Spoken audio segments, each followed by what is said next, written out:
This is the Ocean Liner RMS Campania. She was built for the Cunard Shipping Line on the River Clyde in Scotland and entered service on the transatlantic run in 1893. The letters RMS stand for Royal Mail Ship because Cunard had a lucrative transatlantic mail contract with the government-owned British Post Office. Campania represented a striking change in the design of ocean liners. The first passenger liner to rely on steam power alone, her hull design required none of the traditional sailing ship features, such as the raked clipper bow and bowsprit. Campania's bow is almost vertical. Her bridge was a radical new design, rising high above the decks and situated near the bow. With steamships increasing dramatically in size, this was the only way to give the helmsman a view over the forecastle. Her black hull, white superstructure and red funnels with black caps and horizontal bands set a recognizable house style for Cunard that would continue through the next half-century with great liners such as Lusitania and Maritime. When she entered service, she was by some margin the largest passenger liner afloat at 12,950 gross registered tons and 622 feet long.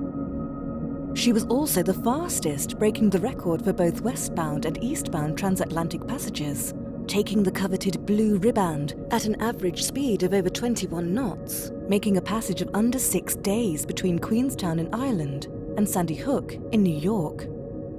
Her sister Lucania proved slightly faster in operation, but between them they held the blue riband for 14 years, an astonishing achievement in a period of great maritime innovation and competition. The first Cunard liner to be fitted with twin propellers, she was powered by two huge triple-expansion 5-cylinder piston engines, delivering a combined 31,000 shaft horsepower. Each of the propellers measured 23 feet 6 inches in diameter and consisted of 3 bolted manganese blades. The steam in her double-ended Scotch boilers was generated by a team of stokers who shoveled coal by hand into 96 furnaces.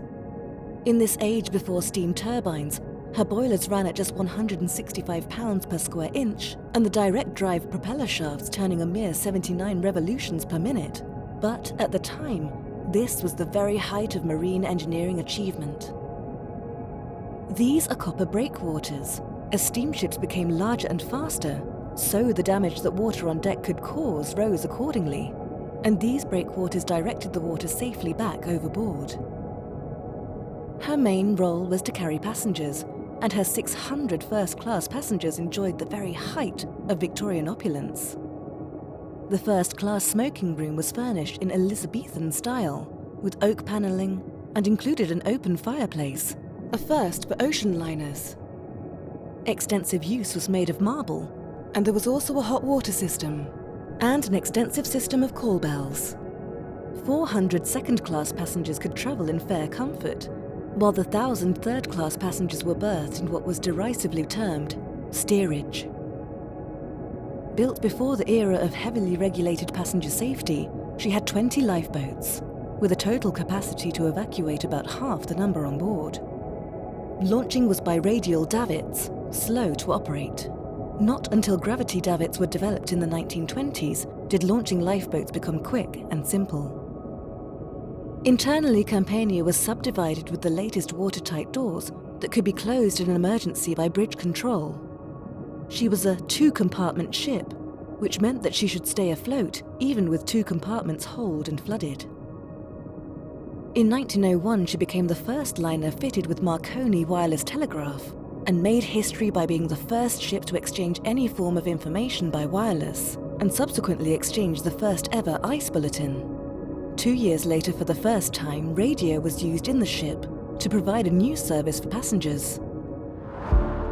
In 1905, a freak wave hit the ship in the mid-Atlantic, and 5 steerage passengers were swept away, and a further 29 passengers were injured.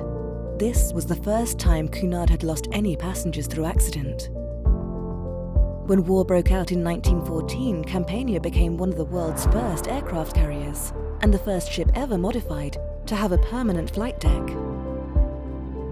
Her anchors are particularly important, as they played a major role in her loss in 1918.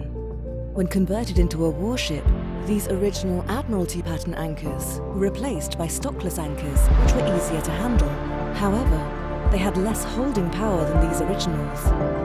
On the night of the 4th and 5th of November 1918, she began to drag her anchor in the Firth of Forth and drifted out of control, smashing into the battleship Royal Oak and the battle cruiser Glorious. Her hull damage was so severe that she sank. Her wreck is still there, a unique survivor of the rapid development of passenger liner technology at the start of the 20th century, and one of the world's first ever aircraft carriers.